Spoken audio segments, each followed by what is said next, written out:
Hello, hello. Welcome to Leap Taken. Here at Leap Taken, I talk about all things witchy, craft related, law of attraction, manifesting, esoteric, and everything else in between.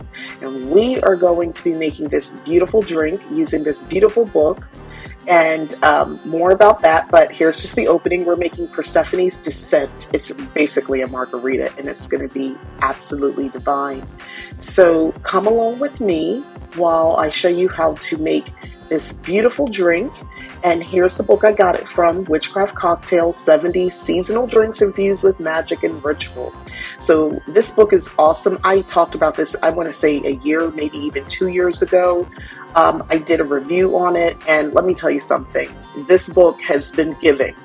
And I just absolutely adore it. Colorful pages, easy to follow recipes, and yes, you can infuse them with magic.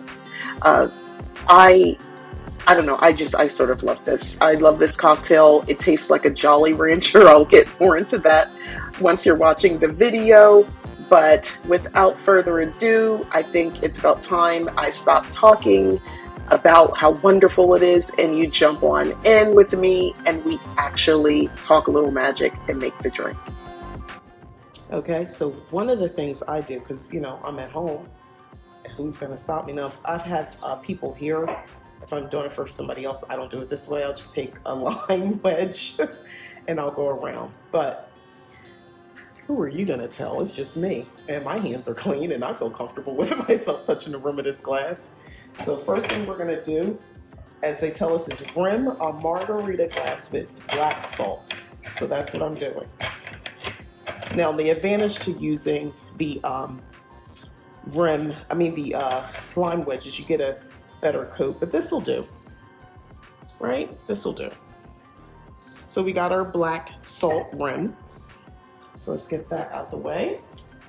And then they said in a cocktail shaker, which I happen to have available here. In a cocktail shaker, you want to add your tequila. So how much tequila are we having? About 2 tablespoons or 1 ounce. So this is how much I'm doing. That's about 1 ounce.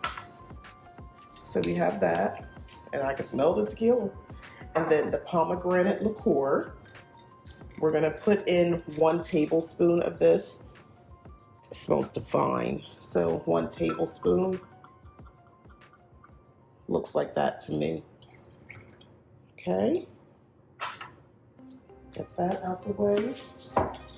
And then we're adding the pomegranate juice.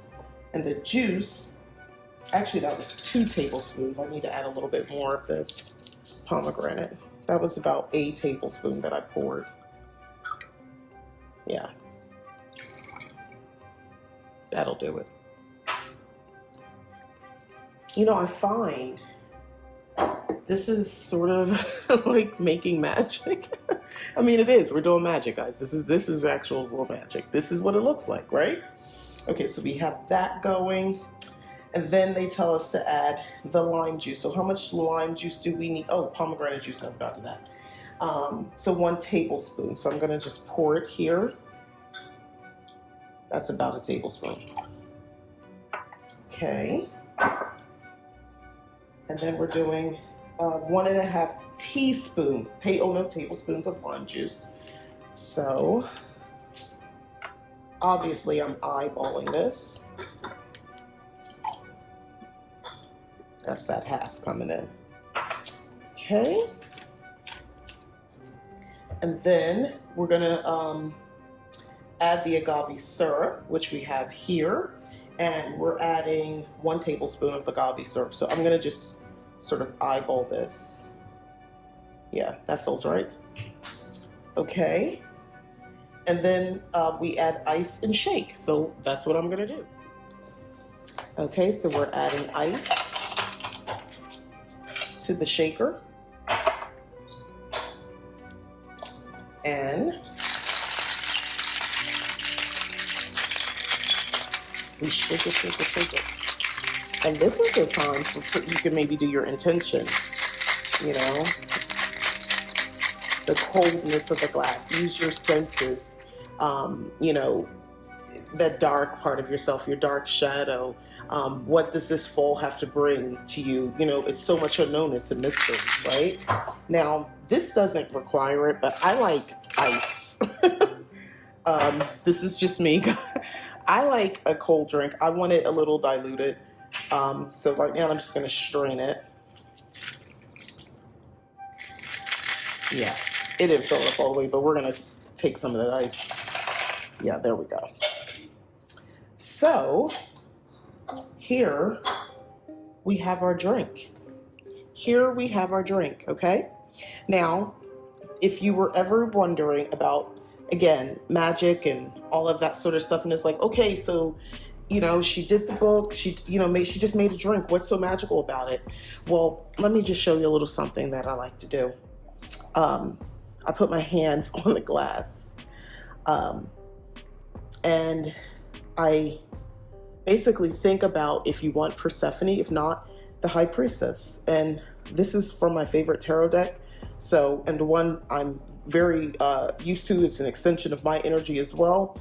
So I feel very confident in using this particular card from that deck. And when I get this card, this usually represents myself. So that makes sense. That this is why I picked it. It just all made sense. So, but anyway, I would put my hand on the glass here, if it's too cold, or just somewhere on the glass. And I would just think about that dark energy, that unknown, that mysterious energy of the next season. Nothing's known. We don't know for sure. I can try to divine for the information, but here's the thing about divination. It just shows you several paths, but it doesn't mean that's the only path, okay? So things change. The future could be rewritten. So when I think about that, I'm like, wow, it's just so many unknowns. There's so many things. There's so much going on. And, you know, that doesn't make me scared. It makes me think of the possibilities. It makes me think of what else, what can I conjure? What have I already conjured and that's coming into fruition? So actually it makes me feel very positive. And now we sip. And we sip.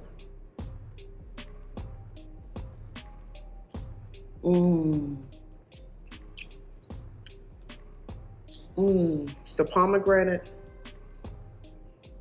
gets you right here at first. But the black salt, yeah, that black salt, it's perfect. It's sweet, yes, but not too sweet. It's actually a wonderful drink.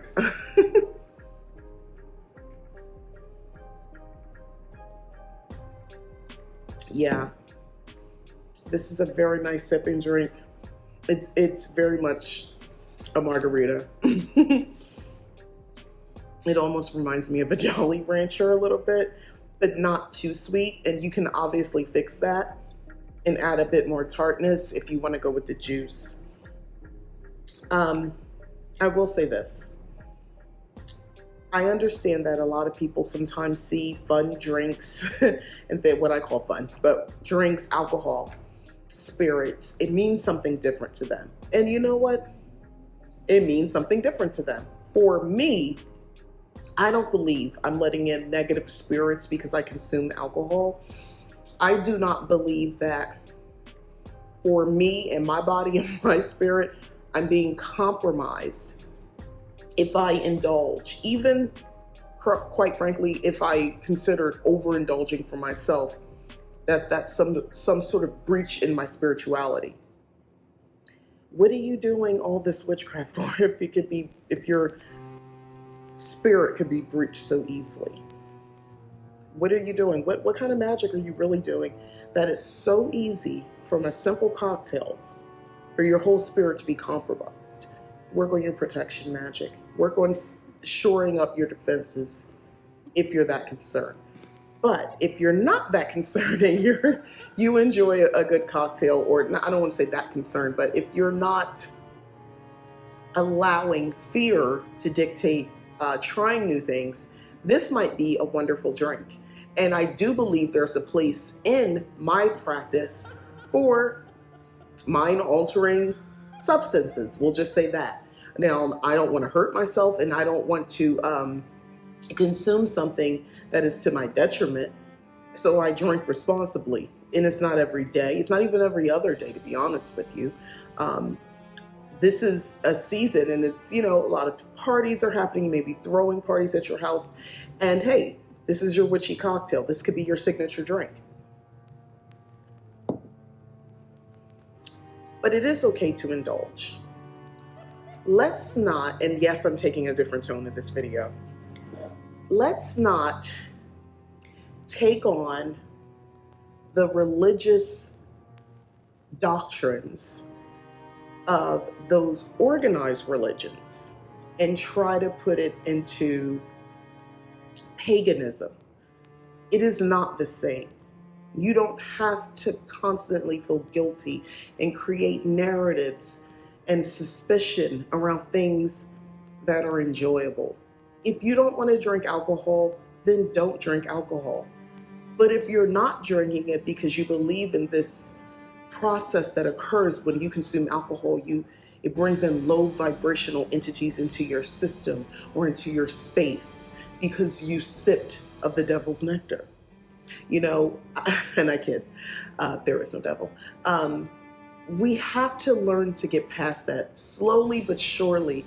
Eventually you begin to release that narrative, release the dogma. Eventually, hopefully you get there if you're watching this. In the meantime, maybe have a drink. Maybe it'll help you relax. There's positives to for some of us being able to have a couple sips of something. That warm, fuzzy feeling you get when you initially drink that alcohol, it might lower your ambitions enough that maybe you're not so paranoid that you're going to be possessed by the devil because you drank of his nectar. And with that, I'm going to go ahead and end the video. But seriously, this is a wonderful drink. It's a great margarita. The book, again, is Witchcraft Cocktails. I talked about this, I want to say the Halloween before. I don't even think it was last year. But I did make a drink during my virtual Halloween cocktail party. But I kind of wanted to use this. Stay tuned because I'm going to be doing a bunch of videos that are kind of like this where you see the recipe, the spell, the ritual in the book. Let's do it. Maybe you need to watch somebody actually do it. What does that look like? This is what it looks like.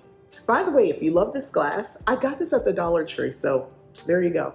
Huge margarita glasses, just like you get in a real Mexican restaurant when I go for margaritas and chips and tacos and quesadillas. But anyway, thanks again for watching. I'm Mika. This is Leap Taken. Please, please, please hit that like button. It helps me so much. Please also, if you have not subscribed, go ahead and subscribe so you can get more of my special brand of witchiness. And consider and share. Yes, do share. Consider hitting the join button if you want to join the Leap Taken membership. There's only one level. I've skimmed it down. I just have to update the video. So go ahead and hit that join button.